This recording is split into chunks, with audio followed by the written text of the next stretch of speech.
Frankenstein, Dracula, werewolves, phantoms, zombies, gorgons, mad scientists, abominable snowmen. These are the monsters that they have created. Peter Cushing, Christopher Lee, Ingrid Pitt, Veronica Carson, Oliver Reed, Madeline Smith, Barbara Shelley, Michael Gow, Hazel Court, Bartine Beswick. These are the people that faced the horrors. Jimmy Sangster, Terrence Fisher, Michael Carreras, Peter Sasty, John Elder, Evan Jones, Anthony Hines. These are the people who created the horrors behind Hammer Studios. Welcome to Conversations in Hammer Studio Horrors, your gateway into classic horror cinema, brought to you by Broken Lighthouse Pictures and Something Wicked Entertainment. Hello everyone and welcome to Conversations in Hammer Studio Horrors. I'm your host, Kevin L. Powers. I'm also the owner, operator of Something Wicked Entertainment and Events, and I want to welcome you to our podcast in which we delve into individual films within the horror studio catalog. Now, what we do is we take an individual film, and me and one of my special guests will come on the show, and we will kind of critique, analyze, kind of get in the nuts and bolts of that film. Now, we love to do just an individual film because we don't know what we're going to talk about until we start talking about the film, which makes the show very interesting for you all listening because you're not going to know exactly what we're going to say. And that's a good thing because a lot of these movies are very classic. They're 60s and 70s, 80s films. And if you've never seen them, it's always great to get a firsthand impression from us. And if you have seen them, you're going to enjoy us talking about them and reminiscing about those great films from the Hammer Studio age. Now, that being said, what I'm going to do is first get to our title of today's movie before getting to my guest. No, I'm going to go the other way around. I'm going to get to my guest first and then get to the title of the movie, so I'm going to leave you in a little bit of suspense. And with that, I'm going to bring in my special guest for the day, which is Jim Adams. Thank you so much, Jim, for joining us today. I don't know what to say. No, I'm sorry. I love this. I love this, man. Doing Hammer films. Yeah. As you know, I love this almost as well as the found footage stuff. So yeah, these are my babies here. Yeah. Which we're never gonna live down. You're never gonna let me live down the found footage stuff, Jim. I love it. I love it. I just because I've had more people make fun of me for liking found footage so much, but I do. Oh Jesus! And for everyone out there who's listening, if you are not familiar with our conversations in which we talk about found footage films, me and Jim have been delving into everything found footage for the last year and a half. We're like the only ones that would do it. Yeah, as a precursor to our eventual book from Something Wicked that will feature nothing but found footage horror films. So keep that in mind as you listen to our podcast. But there we go. Good. The movie we are talking about today is not a found footage film. No, not at all.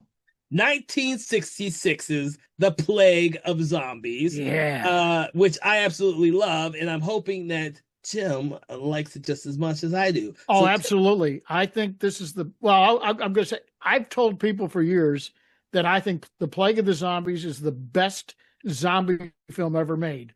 And people get stopped when they say, okay, let me quantify this a little bit. Okay. In 1966, the kind of zombie films you got dealt with voodoo and things, some of the classics.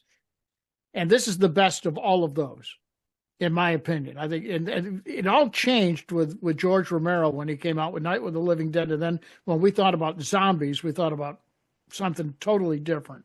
Mm-hmm. But when it comes to the old classic zombies like Universal did and some of the other old studios, I'm going to mention that a little bit when we get more into this movie.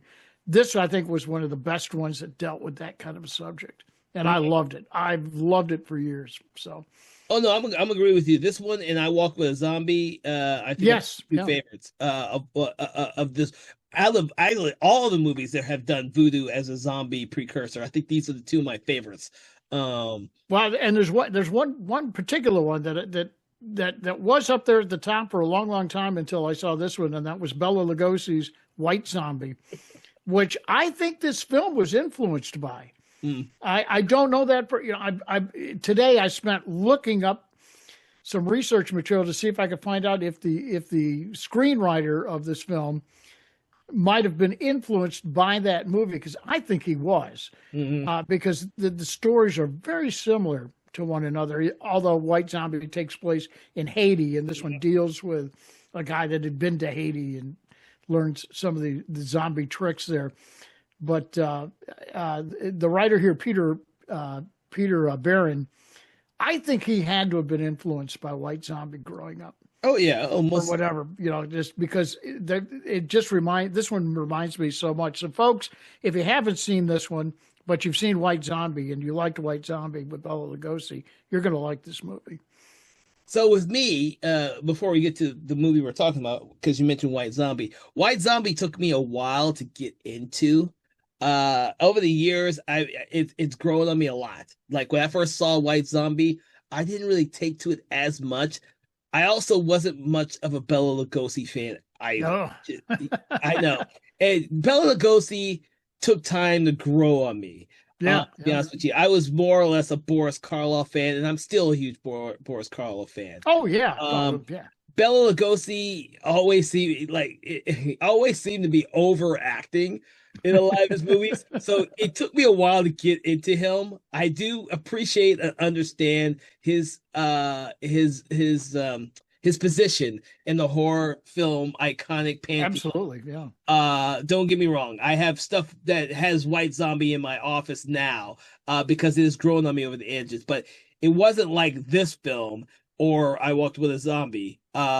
From those two films, I just did something for me when I was growing up, and I absolutely loved it. This was I Walked with a Zombie was shown a lot on TV when I was growing up, so that one I was probably the most familiar had with a zombie film. yeah. Well, this, if I'm remembering correctly, it was the first Hammer Studio film I remember seeing. I Wow, read about this good one. one to start with. Yeah, well, I read about this one because I'm still a huge zombie fan. I was a huge zombie Yeah. fan when I was a kid too. So I searched this one out, which is why it was one of the first ones I ever watched. Whereas most of the other Hammer films came much, much, much later. I think Right. this and Quatermass were like the only ones I kind of grew up with. I'd Yeah. seen the Quatermass films because I read about them. Oh, yeah, yeah. And They, so I they were saw probably the best known of all the stuff that came over from Hammer. Yeah. And this one, the Yeah. Mummy came in afterwards, and then the rest of the Hammers didn't come for years later, years later. But this one is all. And when I rewatched it for our podcast, it still does something for me. Oh, it's great. Yeah, it never gets old. No. All the times I've seen this movie, I just enjoy it more and more every time I see it. Yeah, so I'm rewatching it, and I was like, "Damn, this movie's still strong." It is. It's a very strong movie. And it's one of those films that doesn't have Peter Cushing or Christopher Lee in it Nope. or any of the other mainstays, and yet it's still one of the finest ones they ever did, and I absolutely love this film. So I guess we better get into it so that people who have not seen the film actually We'll know get what the hell into we're it. talking Yeah. about. Fun movie. Yeah, this is a fun movie. Well, the interesting thing is, this movie just starts right off the bat with a voodoo ritual. Like, dude, it literally starts off with our main villain, And you don't know where it's coming from. I know the first time I saw this movie, I thought, oh, okay, this must be like a Haiti thing, or you Yes. know, whatever, or maybe it's in Louisiana. Who knows? But you don't really know. But no, they're in England when they do this. yeah, is that funny? They're in All the guys on the drums and stuff, and the boom, boom, boom, boom, boom. Oh man, they're just going at it. Yeah, it's straight off a voodoo ritual, which we Yeah. learned is like in a mine that these Old tin mine, yeah. yeah, that they're doing this voodoo ritual, and of course, our main antagonist Hamilton, we're just gonna call him Hamilton, is dressed up in this elaborate voodoo altar slash a get up. You don't see his face yet, but No. but you see him manipulating a voodoo doll. And Yeah. of course, what you see is the person that it's connected to. Her name is Alice. She does this huge scream, and kind of wakes you up as an audience member. And then the movie starts proper, pretty much. Uh, but you have the credit sequence, but that's how the movie kind of begins. We have the credit sequence, and then we go into like London. London is Yeah, something let's in now in England. London. What's happening here? Yeah, Yeah, yeah. We go to Sylvia and her father, Sir James, and there's just like normal. I'm about to go on my vacation, and I right. I love Doesn't it. want to be bothered with anything. Yep, I don't want leave to him be bothered with alone. nothing. Yep. It's like so posh and like normal for this era type film. They're just going on vacation. He's a doctor, and Right. she's just a Well, he's a teacher too. I mean, he yeah. teaches at the He's teaching. medical That's right. Yeah, school, the because medical university or yeah, whatever. he's a university teacher, and he gets a letter from his former student who's off in a small little country town. Yeah. It's his letter is very cryptic and kind of like he doesn't understand all the stuff that's coming out of it. But his daughter, whose friend married his former student, Sir James, Right. Right. which is for James' former student is Peter, and he's married Sylvia's former friend Alice. named Alice. Thank you. I almost forgot her name, Alice. So she really wants to go down there to see Alice. Doesn't mind what's really going on with Peter or her father. She's supposed to want to go see Alice. Oh yeah, and he yeah he says yeah I guess that doesn't have anything to do with you wanting to go, does it, or whatever. But, so you get the idea. I mean, this guy is sort of a crusty old guy, but Yes, he's really not. I mean, it just you can tell they've got this relationship. Of course, you have to wonder why she's she's all full grown up and she's I guess taking care of her father. I guess the mother has died or whatever. yeah, They yeah. don't Well, really say, but she's they don't living. say, but the mother's not around, and she Yeah, doesn't have a current suitor or anything like that. She's not. no, not at all. So yeah, So it's funny because of the way it all begins and how Sylvia manipulates her father into going on this thing, and she says okay, or he says okay, and they just kind of get off into their yeah. characters with all And this stuff. she might look a little familiar. Diane Clark is the actress's name, and she was a character in a movie we talked about not too long ago called The Haunting on Yes, your other Conversations of Horror podcast. yes, we talked about that. But she's much nicer in this one than she was in The Haunting, a movie that she made 3 years before this one. Yes. uh well, the thing is, I like these characters right off the bat. They seem that Oh, they're great. Yeah. and part of that's the actors. I love the actors who play these, and I'm not familiar with either one of them. You're the one who had to remind me that. Well, Andre Morel, Yeah. who's Sir James, and he's going to be the voice of authority and Yeah. the older guy in this, is probably best known amongst monster kids and sci-fi kids if they're familiar with the television versions of Quatermass. Mm-hmm. Because in Quatermass in the Pit, he played Dr. Quatermass. Oh. And when they were going to do it, well, every time Hammer loves this guy. They approached him about doing Quatermass for the first TV show, and he said, "No, I don't want to do it." And second one, no, and he finally said, "Yeah, I'd do it for the Quatermass in the Pit." Then they approached him again when they made that into a movie, but he said, "No, I don't want to do that anymore." But he shows up in a lot of Hammer films, and a very, very, very, very distinguished British actor, and very recognizable. He's one of those guys you'll say, "Wait a minute, I've seen him in something." Yeah, but, but Yes. that's one thing he's very well known for is his Quatermass appearance. Well, he did some appearances on Doctor Who too, as well, I believe. Okay.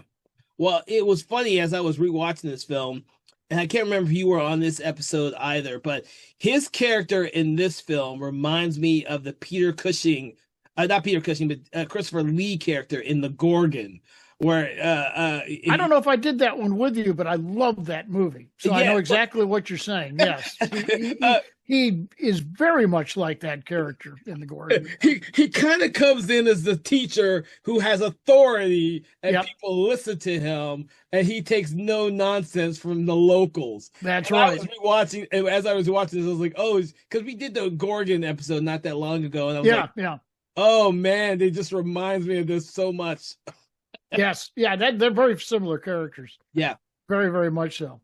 Um, And of course, Diane doesn't come. She's not like a sheltered little girl. no, She's a strong character, she is because she's and she takes him on, word for word. I mean, But not just him, but all of the other characters. Well, everybody, yeah. But I mean, we see that in their initial, right in the very beginning of the movie, their initial not confrontation, but when she's giving him this letter and all that. And of course, she say, I can't read it because he's a doctor, and you know how their handwriting is. Oh, give me that letter. And they're going back and forth all the time. And then and Bob say, oh, well, I want to go.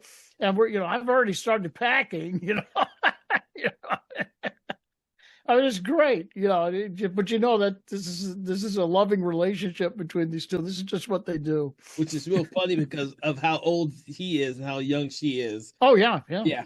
So, and then of course, it's funny. The next scene is really funny because they're on their way to Cornwall. Oh my God! Talk about imagine this is 1966.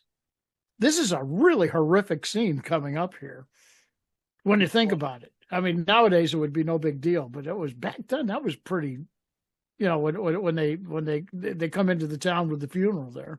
Oh, see, before we get to that, though, I want to talk about the fact that they're on their way to Cornwall, which is where they're meeting. Yeah. Them, and they come across, I don't know what they're called, Hamilton's henchmen who ride the horses and hunting the fox. At the time, we don't know what they are. It's just like this little gang of guys that are doing a fox hunt. They're all dressed in doing the fox they're dressed hunt. In the red and the hats and all that stuff, riding the horses. And he sees the fox running away and goes, oh, that's cruel, that's brutal, I can't believe they're doing that.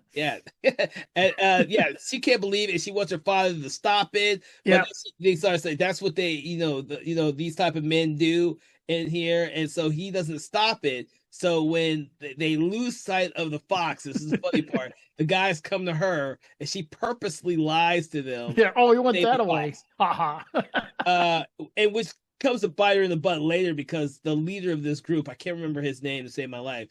Once that leader realizes she's lied to him, he is on her for the rest of the movie. Like, I think his character's, I forgot his character's name. I forgot his name too. And I forgot to write it down too. That's here I go again with my damn notes.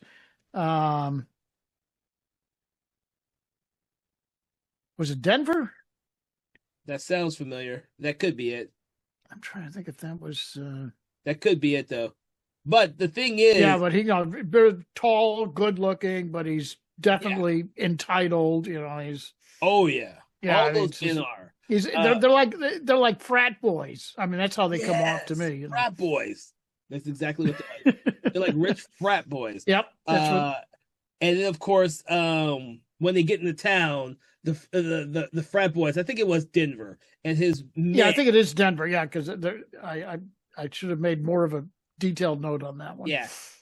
They encounter them again in town right as a funeral procession is coming by, and then they accidentally unearth or disrupt the funeral service, causing a coffin to be opened up. Yeah, they're on a bridge and they drop the coffin over the funeral procession drops it off this short. It's a short bridge, but still, the top pops off, and there he is in all of his glory. Yeah. It doesn't look like anybody took to making the body look good. No, not at all. No. But it looks like he died like in a terrible state of fear or something. It just looked awful. This is important because then we are introduced to the Tom character, who is the brother of the recently deceased person, who would later come to play in some of the plot devices in the film. Right. But he's important for the story because he's one of the local people who doesn't trust doctors or any people that are new to town. And we know from the very beginning that from the letter that there have been several deaths that this guy Peter's having trouble trying to figure out what they're dying of. Yeah. I like the aspect of the story where the town people are so superstitious they won't give Peter the access he needs to figure out what's wrong. Yeah, can't have an autopsy. Nope. Yeah, no way. The funny thing is, when I was rewatching this, I kind of got this exact same scenario, and I wouldn't be surprised if they borrowed this from this movie. That exact same scenario and setup is what happens in the movie Arachnophobia. That's exactly it is. You're right. I hadn't even thought about that. Yep. Hadn't even thought about that. You're right. Dude, yeah, when I was rewatching this movie, I was seeing so many parallels to modern day films. I was thinking these modern day films be all saw this movie and were stealing the story idea. It wouldn't surprise me. Oh, Jesus. Because a lot of those guys that wrote Arachnophobia were probably a little younger than me, and I'm sure they grew up with Hammer films like we did. Yeah, I mean, this is like it's like listed new doctor in town. Yep. The strange death happened. No one Yep. likes they all have the superstitions. They don't believe in the doctor. Dude, I was like, oh my God, I've seen this before, and it never dawned on me till the recent rewatch. But I didn't until you just mentioned it. I could see the connection really easily. Yeah. that being That's said, funny. I was now seeing parallels in this film I had never thought of before because I watched this a long time ago. But that body that they reveal is the first time that any of the characters see Tom's brother's body, and then Yes. these details come into play later on when they Yes. start putting the mystery together of what's going on in the town. So this film does a really good job with putting these small details in that at first you may not think are important, but become really important to the plot and mystery Oh yeah. as the story develops. Which I can appreciate and really enjoy this time around watching, because I can guarantee you a lot of this stuff I didn't see the multitude of times I've seen this when I was growing up. Yeah. Yeah. That's a nice buildup. Yeah. That's one nice thing about this is it's a nice mystery you're trying to solve with And the you doctors. wouldn't think it needed to be a mystery per se. And of course, it's not cops or detectives doing all the work. It's the actual doctors who are just curious to figure out why these people are dying. So, and this guy that runs the whole town, the squire there, the squire Clive Hamilton, who is played by John Carson, who's another. He might be familiar to some folks, but if you've never seen this movie, you're going to swear if you didn't know any better that it was James Mason, because he sounds just like James Mason. It really does. I mean, and he's been people have remarked on that, over his career. He's a long stage career and stuff. But yes, he's got that James Mason type. I never even thought about way of speaking. So yeah, I every time I see this movie, I go, God, he sounds like him. I'll be thinking about that now every time I watch it, because I just but he had a long. Most of the people that you're going to see in this movie are all dead now, but John Carson had a long, distinguished career in the stage and not as many movies, but more stage work and some television work. He also appeared on Doctor Who and all the big TV shows. So, oh Jesus! Everyone appeared at some point in the Doctor Who. It's like appearing in Star Trek here in the U.S. Well, I forgot to mention that Alice, the gal that plays Alice, is Jacqueline Pierce, who we will see in another Hammer film that was shot virtually at the same time. This one was called The Reptile. Oh yeah, she's got a leading role in that, but she is real well known among sci-fi fans. Who are fans of British science fiction, as a major character in Blake's Seven. That TV show did make it over here to the United States, and it had quite a cult following. But and she did a few films for Hammer, like The Reptile and a couple of others, and had a very, very nice career over her lifetime. Okay.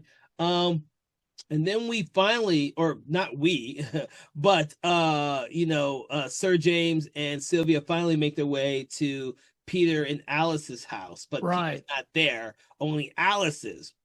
And Alice is trying to inform Sir James that not everything's kosher there right now, but she's not giving any real details.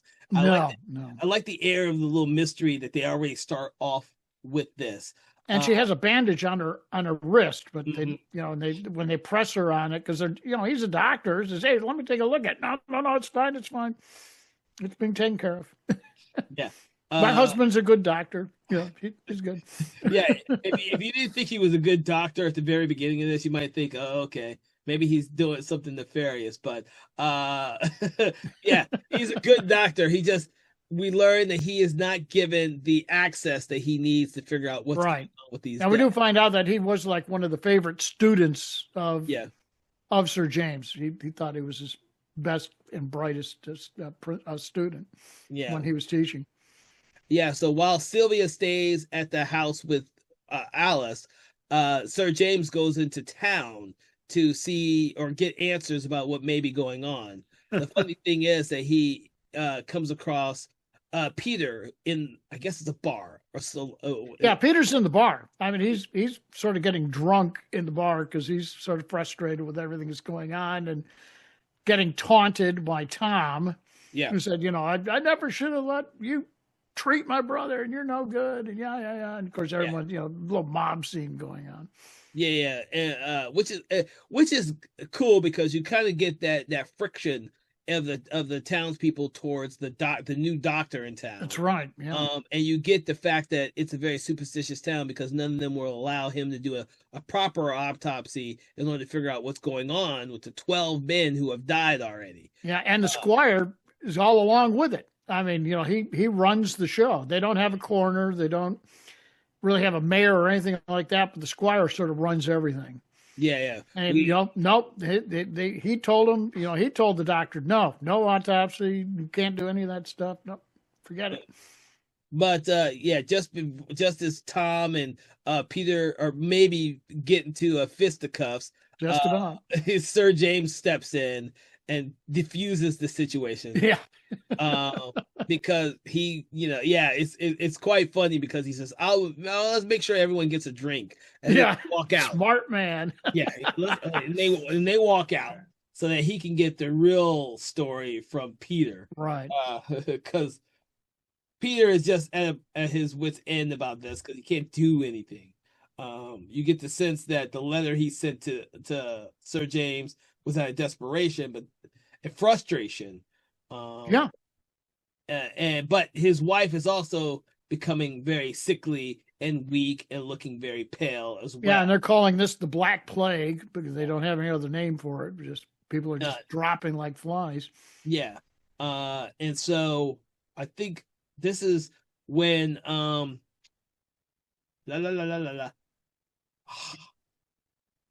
Sylvia, Jesus, I couldn't think of a name. When Sylvia, I'm sorry. Yeah, the daughter. Sylvia, yes. Yeah, I was like, dude, I was completely like, I couldn't think of her name. I was trying to think. Okay, well, who's he trying to think of here? I help him out. Sylvia watches Alice. Yes. Leave the house for no apparent reason. Yeah. And so she follows behind him or follows behind her. It's really cool though because she's going through these woods. Alice is gliding through the woods, and Sylvia is like trying to keep up with her, and she goes into the woods and stuff like that. So it's very well done in terms of the cinematography. And then I'm trying to remember if there's anything that happens before. Well, she comes across Tom, who's drunk. Or no, not Tom, but the brother. Yeah, wait a minute. That was the one who was going after Peter in the the bar there. She doesn't see Tom just yet. That's when they go looking for Alice's body. Oh, okay, that's right. Yeah, but so they go out, or she goes out searching, trying to find. She's trying to find Alice. Yeah, Alice. And next thing she knows is she sees a figure at the top of the hill, carrying Alice's body above his head, and he throws it down the ground, and that causes her to kind of scream, and then of course her scream brings the Denver and his henchmen on horseback. They're always on horseback in the castle, and so these guys who are still have some animosity towards her. Oh, and Alice is clearly dead. I mean, when the body is dropped there, I mean, she looks horrible. Yeah, she looks horrified. They kind of kidnap her, throw her on the back of their. Oh, they kidnap her, all right. Yeah. Yeah. I was like, oh, okay. Throw her on the back of their horse and take her to Hamilton's castle. We don't know it's Hamilton's castle yet. We just know it's wherever these guys stationed at, or so to speak, or holding up at. And we learn that at this castle they're playing games, I guess, I guess it's you tell me. I think it's a game, the aces game, and if one of them gets the aces, they get to take and use They her, can do do with her whatever. what, yeah, he can do whatever he wants with her, But yeah. since If no he's one the gets, winner, the high or aces are high, but yeah, whoever has the highest card gets the girl, yeah, but since none of them basically. actually gets the ace, With all implications yeah, involved there. Yeah, I mean, yeah, basically we know what we're talking about here. but none of them get the ace. But that doesn't stop Denver from like Now he got the king, so that was he got the king. But he's a despicable guy. oh God, yeah. Like, yeah, he like no matter what he's a despicable guy. So much to the point that when Hamilton shows his face for the first time to the audience, he has to slap Denver back into submission Yes, right, for what he's doing towards Sylvia. right. Now, that happens. Of course, he makes all the men clear out. Now we automatically get the impression that Hamilton has complete control, and they're all going to do whatever he tells them they're going to do. Right, yeah. And then of course Hamilton plays like he's trying to be forgiving of his boys. Yes. Sylvia. And we still don't know what the relationship is with these guys. At first I thought, man, is this guy is this guy his son or what? I mean, you don't really know. So I want to bring up another film reference because I kept seeing these as I rewatched the film. So the relationship between Hamilton and Denver and his boys reminded me of the character in The Lost Boys and The Lost I knew Boys. You were going to say that. Yep. When I rewatched this movie, I was like, holy shit. That's like the relationship between the vampires and the leader in The Lost Boys. Holy That's shit. true. Yep. But the minute you said that, I said he's going to talk about The Lost Boys. Dude, I was rewatching this and I was seeing so many parallels to more. Yeah. Well, there are some similarities there. Yeah, it was really crazy. It just added to my enjoyment of the film as I was watching it. Oh, absolutely. Of course, Squire is trying to, Squire Hamilton's trying to play nice. Yes, he's trying to play nice. She's not buying any of it. This is where I really like her character. Just sort of like, I'm going to go talk to the police. I screw you. Yeah. I'll get you a carriage, and I'll get one of the boys to drive. No, I'm walking. And you get an idea that it's quite a walk, from there back to the town. But she doesn't take it, and she does agree not to call the police. But it sort of establishes, he's worried about how the bad effect it'll have on the people in the town, and she sort of goes for that. But it's like, no, but I'm walking back, and I don't need to see you again anytime soon. Yeah. So she walks like in any other lesser movie, she might go ahead and take the carriage back that was offered to her. But this movie, she ain't buying into Hamilton's. Not at all. Not at all. Not at all. And this is early in the movie. She's not buying into it. Nope. And she ends up walking home, or more or less stumbling home, because by the time something else happens between. Is this where she bumps into? Is that where she bumps into Tom? I mean, there's one confrontation, not a confrontation, but she just bumps into somebody who says, "I know who you are. I know who you are," and then she gets away from him. You know what? I can't remember, to be honest. It's either the trip up before she sees the body or after, but because she does see and he's drunk. I mean, it's clear the guy's drunk. But, Tom is found drunk when they come across when they do find him next. The body. This is later on, but she comes stumbling into town, and what has happened is that Sir James has been talking to Peter this whole time. Mm-hmm. And he finally convinces him. He says, you're going to have to autopsy a body, figure out what's wrong, why these people are dying. And he said, well, I can't. They won't let me. And he says, we're going to go dig one up. We're going to dig the one up that we just saw coming into town, the one they just buried because it's still fresh. And Peter's like, what? And he goes, yeah, it's going to be a full moon tonight, so we'll have plenty of light to see, and we're just going to dig them up, because this is ridiculous. You can't treat this quote unquote plague until you know what you're dealing with. Yeah. So they're going into town to dig up the body. Dig up Tom's brother's body, mind Yes, you. yes, Tom Brothers' body. Yep. Yes, but And that's when Sylvia shows up in town. well, not Finally, yet. Yeah, well, yeah, she's in town, but yeah, we can't miss out on the funny bits right here when they're digging up the body. oh yeah, yeah, yeah. Because so now we're spending And- time with the grave robbers here. yes, so the cops show up and they're just like, what y'all doing here, kind of thing. Yeah. And Sir James just kind of, oh yeah, turns around and Whoops. yeah, whoops. And of course, the cops think that they're grave robbers and not doctors, and that they'll have to take them to court. But thankfully, Sir James is a smart enough one to say, "Well, since we're here, we might as well look at the body." And Yeah. for the coffin, real. Oh, and by the way, yeah, and the sergeant of the two is Michael Ripper, a favorite of ours in Hammer films. He shows up in virtually every Hammer film ever made. And he has a pretty good role in this. Usually he's just like a little throw-in character in all these Hammer films. He's become sort of a cult favorite among all of us Hammer fans. But he has a pretty good role. I mean, he's got a substantial role in this movie. Mm-hmm. But I found it hilarious. I love this guy. Yeah, he's great. You know what? A lot of the times the cops in these movies are looked down upon and they're just throwaway characters. Yeah. But in this film, they're not really throwaway characters. No, not at all. They're actually helpful. Yeah. In this film.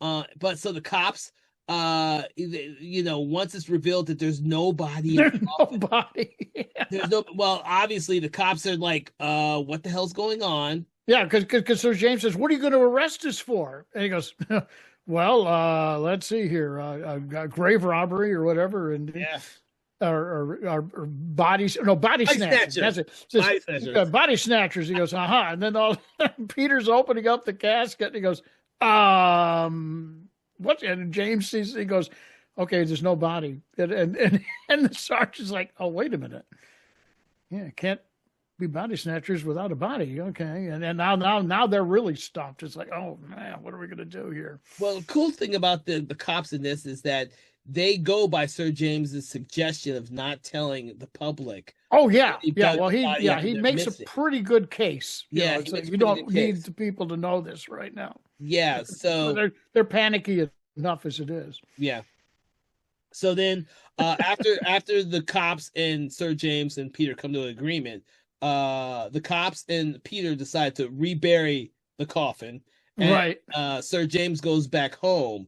But as he's going back home, he comes across the stumbling Sylvia. Right. Now Sylvia shows up. Yeah. Sylvia shows back up. And then, of course, he takes her in the house and for rest and all that kind of stuff.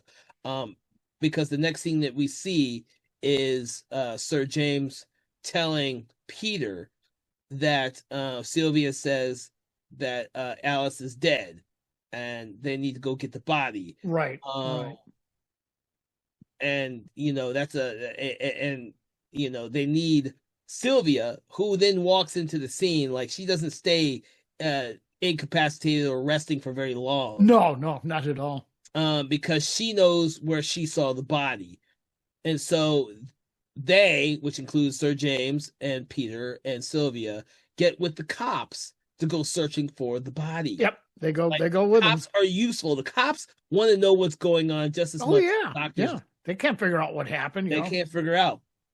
So they go out searching, and this is when we come back up with a Tom character who's completely drunk. I guess this is where he scares her a little bit. But no, I was talking about that earlier. He was still awake. He was awake when she just quickly bumped into him. Yeah, she quickly bumps into him before she passes out from seeing Alice and all that. But now he's there and he's dead. It's the same guy, dead drunk. Mm-hmm. And you figure, okay, my guy might be a suspect here. Yeah, because they find him with the body right next to her, Alice's body right next to him, and he had gotten into a fight with Peter before Sir James showed up in the bar. Yeah, and threatened him and all that stuff. And and Ripper's character's like, yeah, well, this makes a whole lot of sense. Yeah, you got in a fight with him, and now you went after his wife and killed her to get your revenge, right? And he's like, no, I didn't kill her. I don't remember much, but I remember that I didn't kill her. And most of that information comes out when Ripper takes him to the what do you call it? the Well, jail cell. yeah, to the jail building or Yeah, whatever. to Yeah, question the him. headquarters there. Yeah, the question Tom. Um, Right. so all of that's happening, and but back with Sir James and Peter, Sir James convinces Peter that in order to figure out what's going on, they have to do an autopsy on Alice. On Alice, that's right, which Yeah. he was horrified with, but it's like, what else we got to find out what's going on. So, um, but the crazy thing is, the information at the police interrogation with Tom reveals that Tom, who didn't want to reveal this because it seemed too crazy, says that he saw Yep. his dead brother up Right. there. And Sylvia tells her father when she got a little better that she saw somebody holding the body of Sylvia. She saw, When- but she doesn't reveal who it is yet. She Yeah, saw somebody. and it wasn't Tom. I mean, because so it's like, okay, no, it wasn't him, even though we know they had a run in.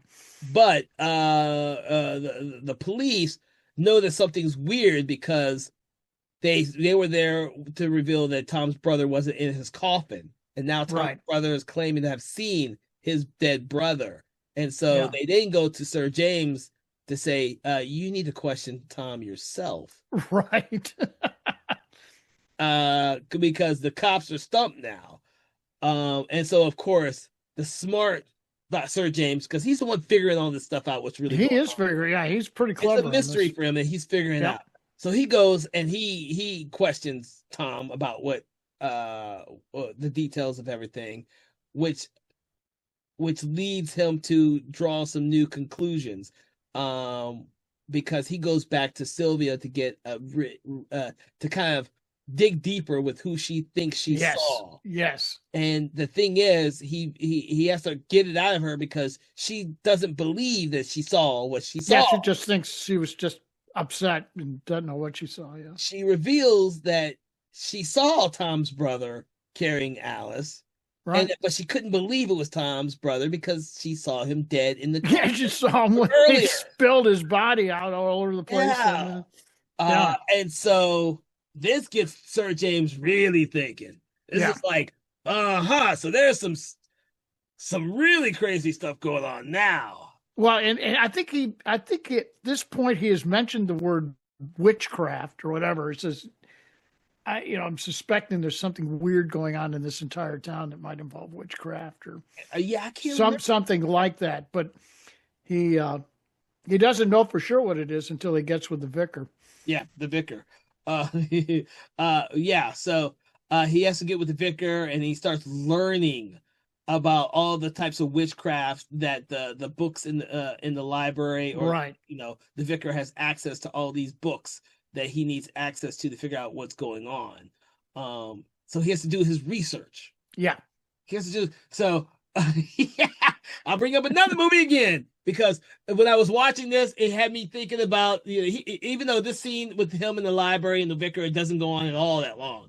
It reminded me of the character of Morgan Freeman in Seven. Oh yeah, yep. He goes to the library. There's some similarities there. Yep, do his absolutely. research because what Morgan Freeman's character is experiencing with his current murders doesn't fit anything he's ever experienced before. That's right. No, it's like, now you can't go by any kind of known science. No, he has to do research, and that makes me really love this movie because the Sir James character doesn't have a background with witchcraft. He's a doctor. He doesn't believe in that stuff, but he knows that the locals do, and he knows that something strange is going on that's not really easily defined. So he has to do the research for it. He doesn't come to any crazy conclusion. Right. He's a man of science. I like those aspects because that's why it reminded me of Seven. Yeah.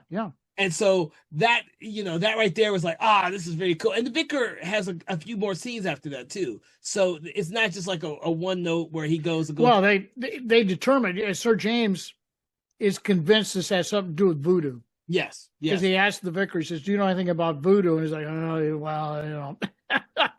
well, but he wants to watch the grave of Alice's grave, because he suspects now. He said he mentions it. He mentions the word undead, but in this case, we're not talking vampires. We're talking zombies, and this is the first time we hear the word zombie used in the movie. Yeah. where he says, "Yeah, that's when he was trying to explain it to Peter and to Sylvia and and to the vicar that they need to watch the grave that night. They need to watch the grave. If anything's happening. Yeah. So they're all prepped to watch the grave, but then the vicar is attacked in an alleyway. Yes. By Hamilton in his getup, his altar getup. We don't know that, but we know it's probably something to do with those guys or something or other. Yeah, well, yeah, I guess you're right. They haven't really revealed that is Hamilton, but yeah, I the first time I saw it, I thought it was probably those fratty boys or one of them, that were responsible for all this stuff. I don't remember the first time when I watched this what I thought. This time I just recently watched it for the podcast. I think I kind of knew it was Hamilton, so I already kind of thought about it. Yeah. You're right. In the very end of the film, they have all of them wearing those types of similar. Right, exactly. Those big crowds and all that. Yeah. You're right. I just that's what happens when you watch it too many times. You just kind of assume everything. That's right. Yeah, it's not surprising to you. But it's cool because essentially when Sir James and Peter are helping out the vicar who has just been attacked, they realize that they have to go back, and it may have been a distraction.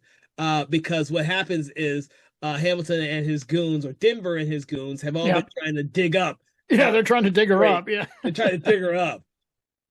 And then they kind of scare them off because they get back to the grave in time. And then when the coffin's open, they're looking. Coolest scene in the movie. Yeah, they're watching Alice's face just slowly turn into this undead zombie. Now, of course, she looks much more beautiful as a zombie than any of the other zombies. Oh, yeah. But she turns into a zombie, and she's a hot zombie. Yeah, she's a hot zombie.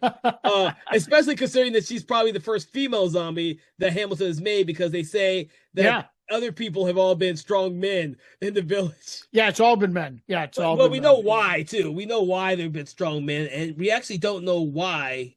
Hamilton does females. The next two are females.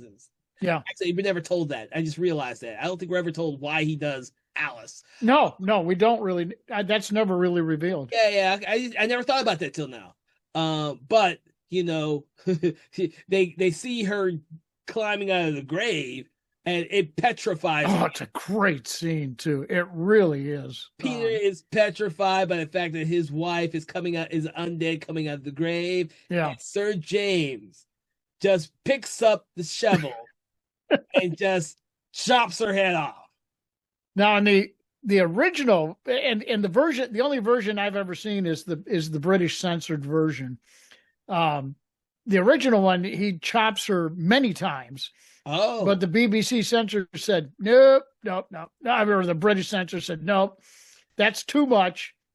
Just one swing and the head comes off. That's all we're going to allow. So they had to cut.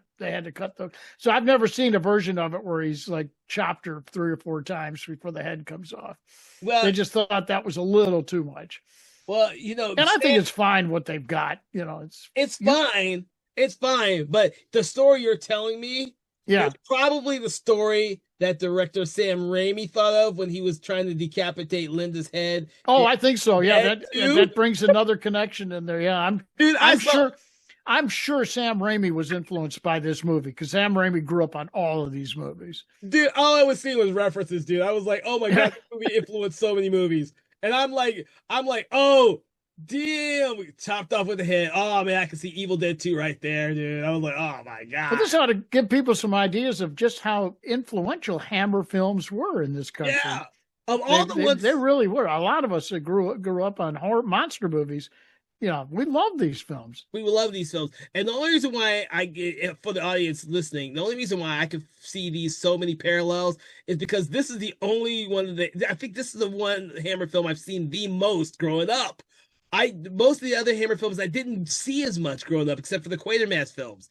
This one I saw a lot of times. Well, I think this one made a lot of appearances on CBS Late Night, because they really were like Hammer Central for a lot of us growing up. If that's the truth, I would not be surprised if I saw it on there as well. I would not. Yeah, because they showed it quite a bit. I never owned this Yeah, I never owned this movie until I started buying adding them to my Hammer collection.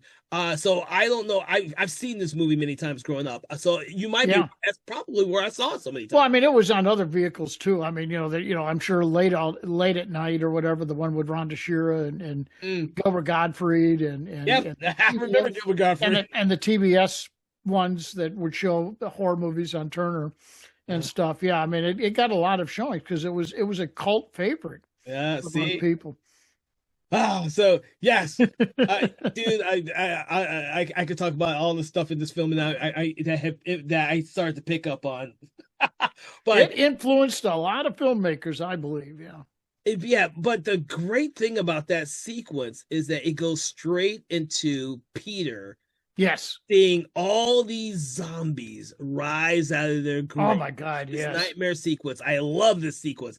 You know, all of the zombies. Like you've heard, the only zombie that we know we've seen is Tom's brother, but Right. all the Right. other ones up until that point, The other 12 oh or whatever it was. Yeah. yeah, we don't Oh, know what's it was happening. just like everybody in the cemetery comes out of the grave. Yeah, everyone comes out of the grave, and Peter is like freaking petrified as shit. And then all of a sudden, he wakes up from the nightmare. Oh yeah, and he wakes up while one is strangling him. Yeah, And the other reason I mention that is that if you get any film book that deals with this movie, that's usually the still that they use, the picture of this zombie trying to strangle Peter. Mm. I've had 3 or 4 different books that had that same picture.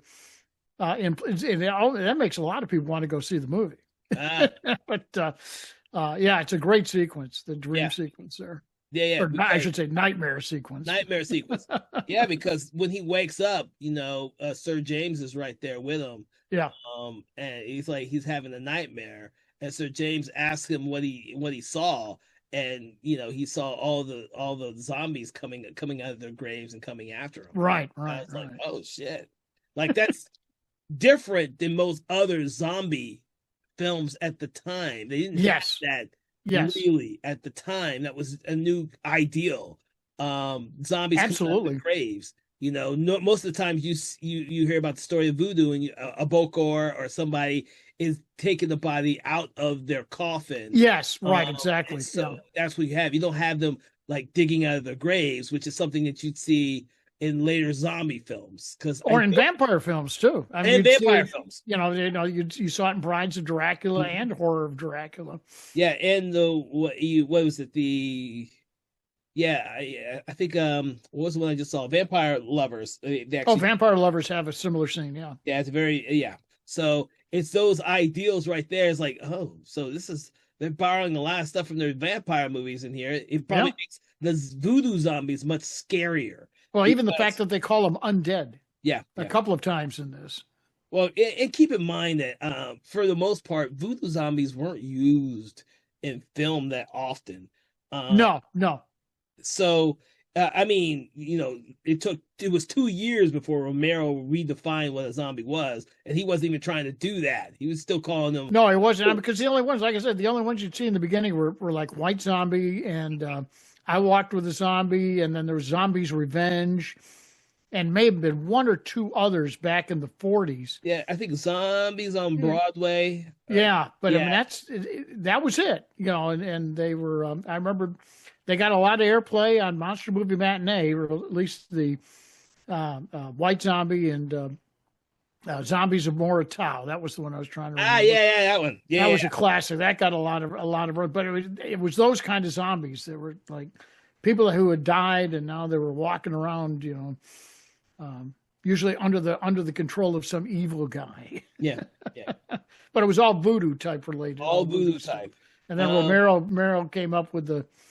In Romero was like some kind of satellite landed or something, or it didn't really suggest a virus or whatever, but it was that kind of thing. And then developing into the 28 Days Later type and the Crazies and stuff like that, got into more biological zombies. And then what happens after his nightmare? Something. Well, let's see. They while this is all during all of this, they've got a lot of little stories crossing paths. Yeah. When Peter and and Sir James are out doing their thing. Um, After Alice's funeral, uh, Clive shows up at Oh, the that's house, right. and Sylvia's the only one there. And of course, they didn't have a very good get together before, and he's trying to apologize, and she's having none of it. She doesn't care all that, but he asks for a drink of water, and she gets him water in a glass, and he accidentally drops it, and there's broken glass, and she cuts her finger, and he says, "Oh, we better take a look at that. You can't be too careful with that." And all of a sudden, you're making the connection. Wait a minute, what, didn't Alice have a cut on her wrist when they first saw her and all that? And he's and we see him while her back is turned. He gets he gets some of her blood. And puts it into this vial and then hides it, and then leaves. And so now we know, okay, something's going on here. There's a connection there. And it takes Sir James a while to figure that one out, because he didn't realize that she had seen him and got her finger cut. When but Peter and Sir James says, "I got to go back and talk to Tom. I need to talk to him again now, with all this that we know." And Tom's gone. He's gotten out of prison, or he's gotten out of the jail. They don't know where he went. And they asked the constable, "Did anybody show up? Anyone visit?" He goes, "Well, just the squire. I mean, the squire came by to talk to him." And he said, and they're giving him the third degree. He says, he said, "You sure nothing else happened?" He said, and then they noticed that, I think they noticed that one of the water glasses is gone or something. Yep. He said, "Oh yeah. Squire got Tom some water because he was thirsty or whatever." And he dropped the glass, so we don't have that glass anymore. And like Sir James is going, "Wait a minute, do what?" And and he said, "Did he get cut?" And he said, "Well, yeah, Tom got this little cut on his hand or something." And it's like, oh my God, here we go. Because the constable just failed to tell them all of that until they got pressed. Before that, it was just like, no, nothing happened. Nobody came by to see him. Now they're making the connection. Tom's gone, and he's probably in the throes of Squire Hamilton, who now Sir James is convinced that he's involved with some kind of voodoo. Yeah, because Sir James makes the comment that Tom is probably going to be dead soon. Right. He says, yeah, he's in danger, and he's worried about Sylvia as well. So he's got one more errand to run, and he leaves Peter with Sylvia and says, "Do not let her out of your sight," which famous last words, because Peter's not really the sharpest knife in the drawer. It seems like. I said, "How was this guy your best student?" I don't know. He's a good doctor, but not much else. Yeah.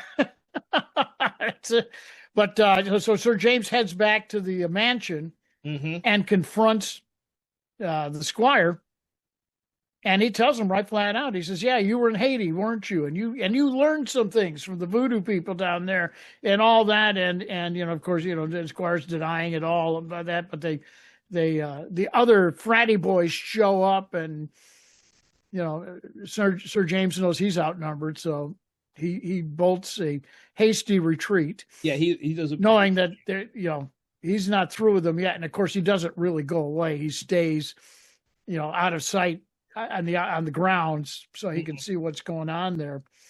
All the while, stupid Peter is reading a book or something or other and gets distracted, and here goes Sylvia. She's off and running, just like Alice was, heading for the mansion. Yep. And the squire ends up with her. And we can sort of see this coming now. Some sort of sacrifice or something is going to happen next. And Sir James breaks into the mansion. So it's interesting that I'm trying to remember. Oh, so Sir James, he sneaks back into the house while Hamilton is trying to get Sylvia to come to his place. Right. And Hamilton, or kind of Sir James, kind of learns about the fact, or we learn as an audience, that Hamilton is using all the other voodoo Yeah, here we go. This as is the big slaves reveal now. Yeah. in his mine. Now I'm not sure what he's mining for down there. Tin. It was tin. There was one little glue. I missed it the first time I saw it as a kid, where I was like in junior high. Tin? But then there's a statement that they make when Sylvia first met Squire Hamilton. Okay.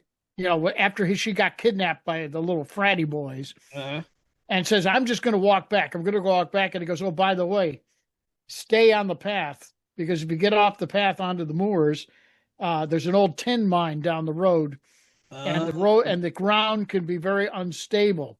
Of course, it's that tin mine where she saw Alice being dumped by the zombie. We didn't know what that was, but now so like you said, there's nothing in this film they give you that's not important. Yeah. And now we find out that Sir James figures it out. He's making these zombies as slave labor in the tin mines, because none of the townspeople will go down there. They think it's haunted. That's another little clue they gave us when he's talking to Michael Ripper's character way back in the beginning. Yeah. He says, where's Squire getting all his money? And he says, I don't know. He says, but the town used to be a rich little town. We had tin. There's a big, vein of it running under the town, but nobody will go into the mines anymore. So that's why the mines all boarded up and deserted, because they think it's haunted or whatever. So now it's all coming to play. He's got him working in the mines for the tin. That's where all his money's coming from. Yeah, that's where it's all. Yeah, he's got. Of course, the fratty boys are hanging around because they're living like kings, and and the other clue that they gave us in there was when he was chastising the older guy, Denver. Denver called him master. Yeah. So we know it wasn't his son. He knew something weird is going on between these two and these other kids. But now they're showing us. We see Hamilton in all of his garb, and it's the same garb that he was wearing when he got the vicar. They're all in their robes and stuff like that. They got this ceremony going on, and now we see it's almost like the very beginning of the movie. We see the guys on the drums drumming away and all that. They're going to have this big ceremony to turn her into whatever it is they wanted her to be. And some kind of zombie slave of theirs or whatever. You can only think the worst. And, she shows up. They got her tied down on the table. He's got this big, huge knife that he's going to use to get her. And, of course, Peter's on his way.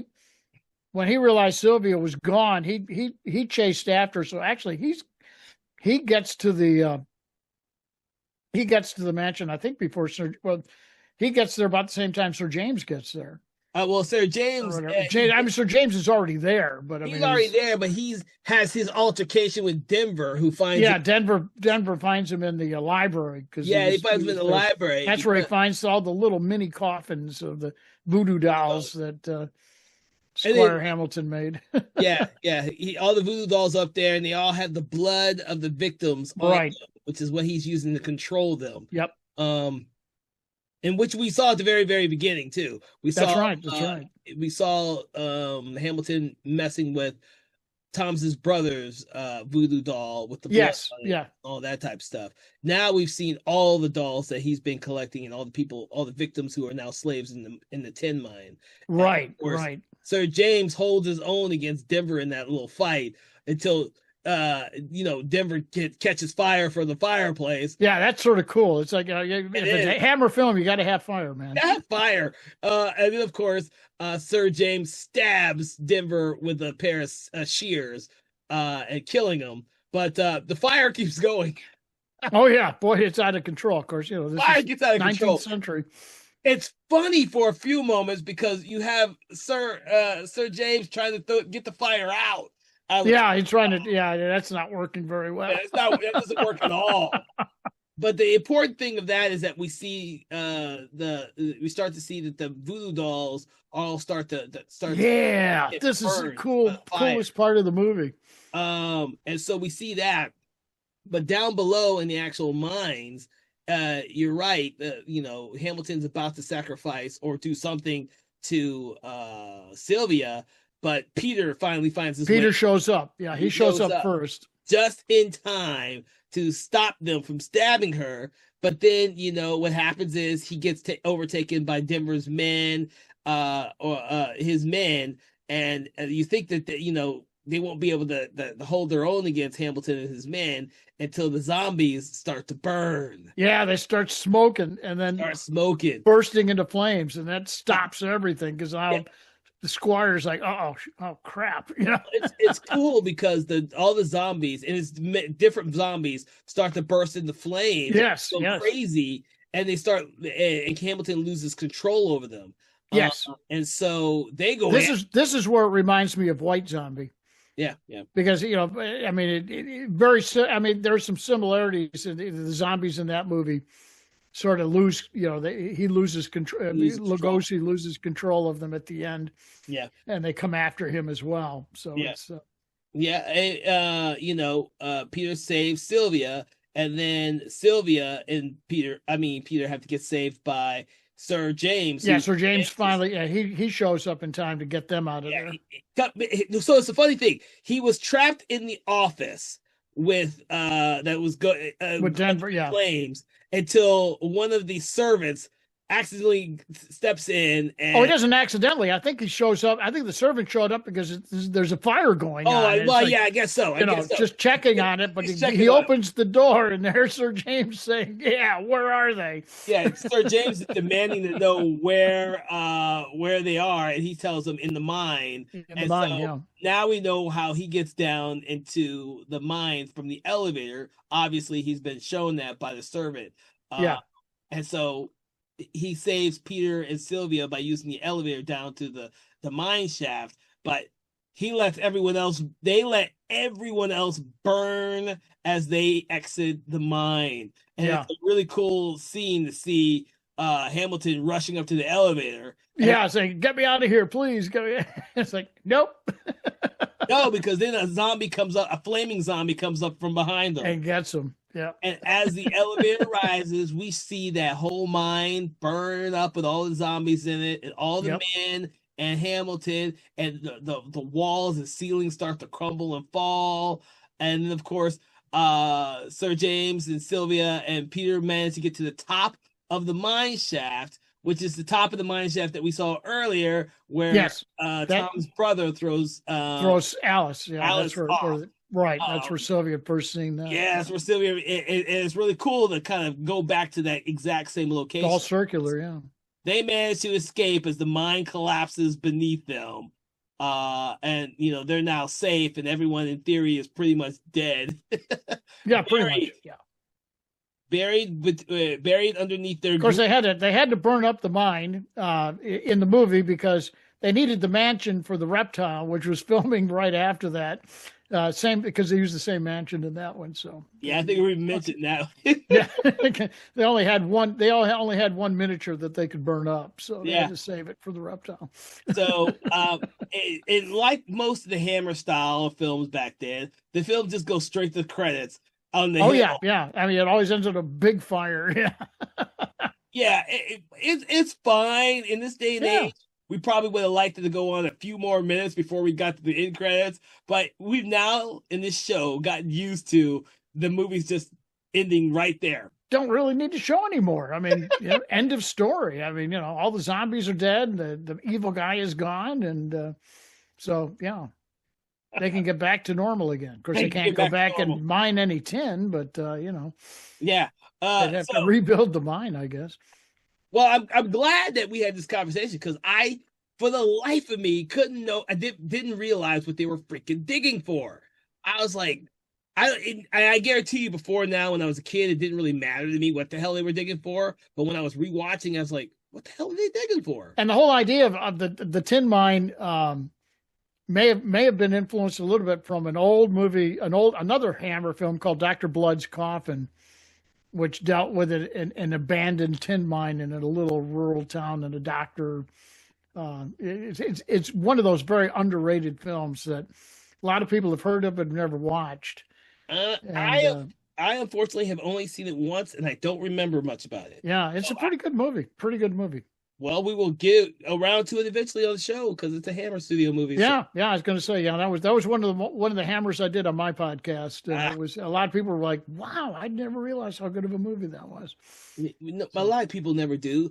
You know, well, it's like one if it doesn't get broadcast a lot, you may have heard of it, but you just don't know if it's worth watching or not. and one of the biggest issues nowadays with the Hammer films is that they're streaming on multiple different platforms, and Yeah.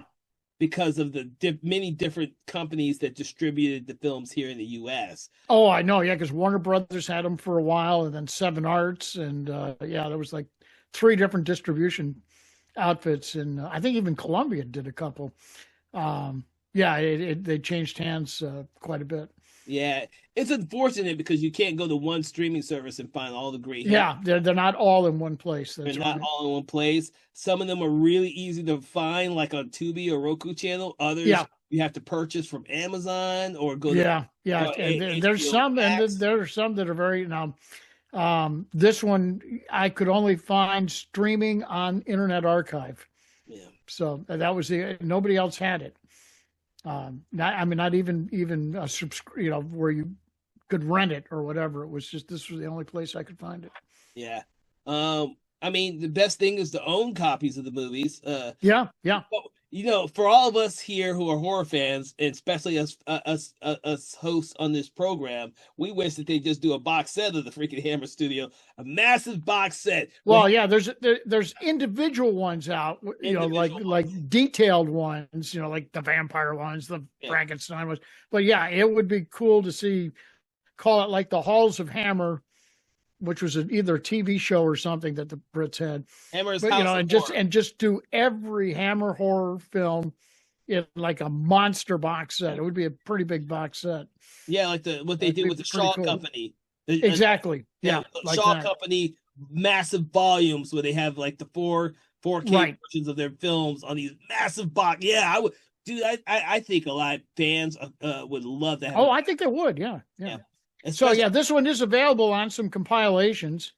Of some of these, like they've got 4 or 5 Hammer films and a DVD set or something, but you got to look for it.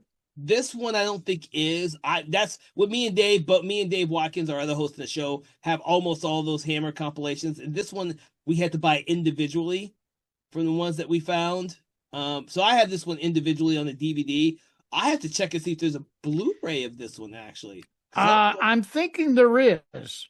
Um, I had a VHS of it for starters. I mean, I that was one of my early VHS tapes that I bought. Really? And then I also had a DVD of that one too, but they got ruined in the tornado, my infamous tornado. So,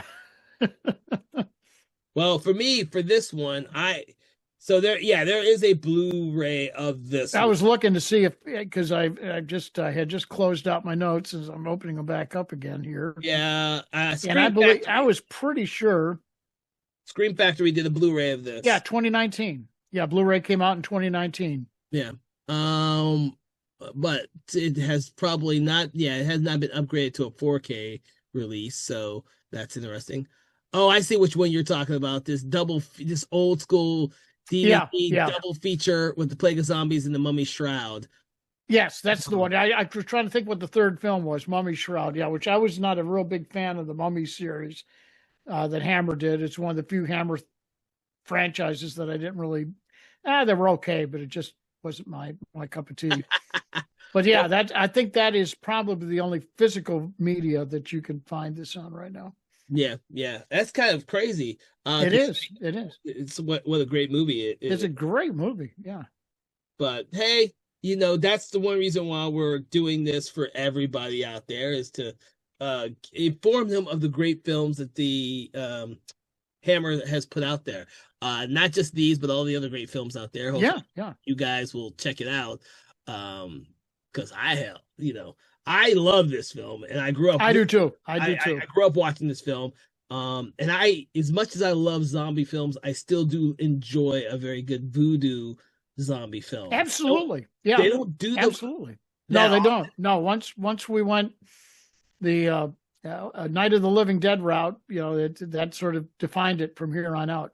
yeah, I think the only one I could think of that's not like some type of the most recent one I could think of is the Tales from the Crypt ritual movie. Because that's more or less a remake of I Walked with a Zombie.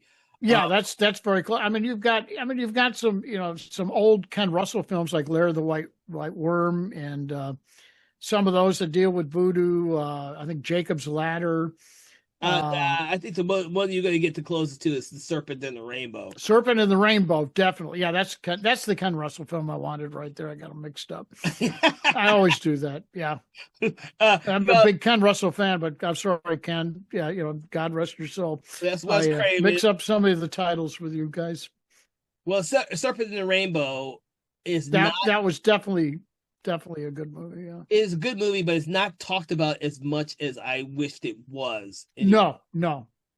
And it's because what I think the impression of these type of zombie movies is that they're really old school. Yeah, because they're not done that often. They kind of have this passe type of. That's it. Yeah. Just people have never really. Yeah, because given them a good treatment. Yeah. Yeah, because I know that the Ritual movie did not do well. It did not do well. It did not do well, and I don't know if many people even remember it. Yeah, this one did very well. It was produced for $1,000 and returned $2.5 million on their first release. So, and it did. I saw. Well, it toured with first with Dracula, Prince of Darkness. Okay. They doubled it up with that. Then they doubled it up with The Reptile.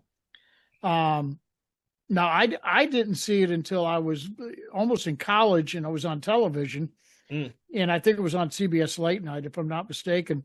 But I saw one of its sister film, The Reptile, I saw in the movie theaters on a go-around. That was coming around, like, it was made in 1966, but I saw it like around 1968 or whatever. Mm-hmm. And it was on a double bill, and I think it was with Rasputin the Mad Monk. If I remember, it was on one of those Hammer films. And I think that one ran with that one for a while. But I don't remember the first movie. Reptile was the second. But Plague was strictly one I've seen on a little. I have not seen this one on the big screen. I honestly have never seen a Hammer film not a classic Hammer. I've seen most of the modern Hammer films at the theater. Yes.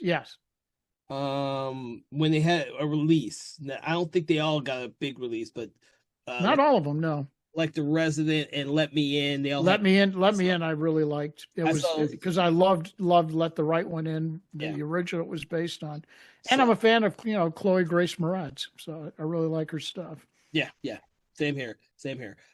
So now that we've delved into this film completely, Jill, are there any other ideals or things that we need to discuss about the movie? Because we kind of did a really thorough go through on this. I think we got it pretty good. It's a spooky film, folks, and it's even for 1966, it still has some moments in there that are a little disturbing, and just real spooky, very atmospheric, and that's a real sign of a good Hammer film.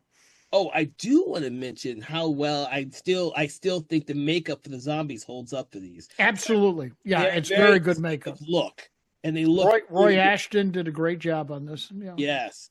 I was a little afraid rewatching it that I wouldn't like the look of the zombies nearly as much, but I think they still work and still hold up extremely well. And the fact they do it, this is a typical color Hammer film. Mm-hmm. So, sometimes, the makeup looks a little chintzy, but, because in black and white, you can get away with so much more. But I mean, it holds up really well in the color scheme.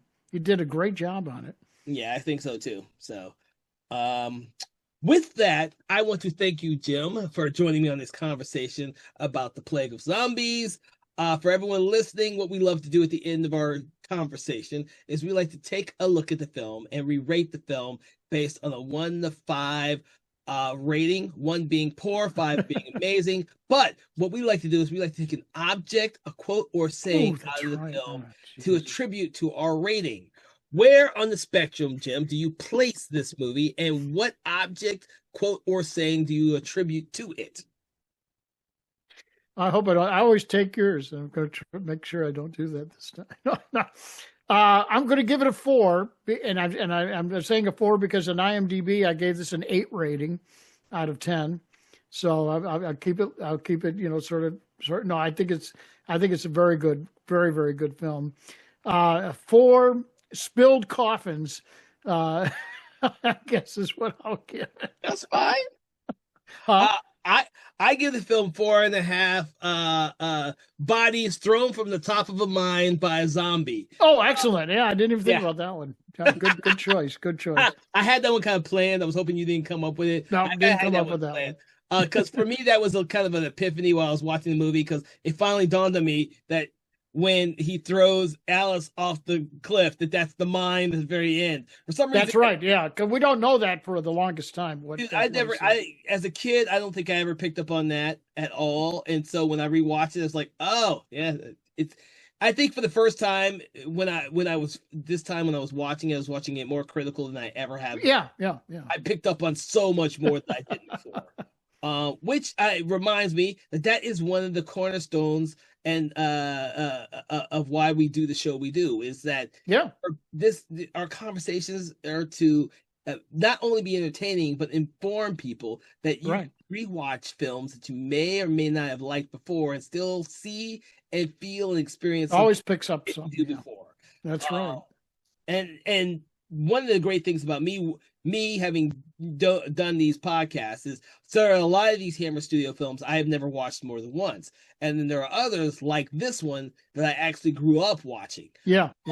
So it's been an experience rewatching these absolutely films, man. And experiencing them with a more critical eye and seeing things I never did on previous watches. So with that, I hope you all have enjoyed our conversation in horror, in which we delved into this film, The Plague of Zombies. Please make sure to like, share, follow, subscribe. Do that thing you do with your favorite podcast and your favorite podcast app, Spotify or YouTube. We have done a lot of amazing episodes already on Hammer Studio Films, and we're going to continue to do so. Regular episodes are on the first and third Friday of every month. Sometimes we have when there's a 5th week, we'll have a special episode then. But we hope that you'll come back and subscribe so you never miss an episode. Also, make sure to check out our sister podcast, Conversations in Horror, which delves into all types of horrors from all different decades and all different subgenres. If you are a fan of horror, you should come and check that show out. That show has regular episodes every Wednesday, and then we have special themed episodes on Mondays. From all of us here at Something Wicked Entertainment, have a pleasant day, and we will see you on the next episode of our show. Conversations in Hammer Studio Horrors is a Broken Lighthouse Pictures and Something Wicked Entertainment podcast. It is hosted by Kevin L. Powers, original music provided by Dusty Ellison, produced and directed by Kevin L. Powers. Our executive producer is Kelly A. Inoka. This podcast is produced in Gwinnett County, Georgia.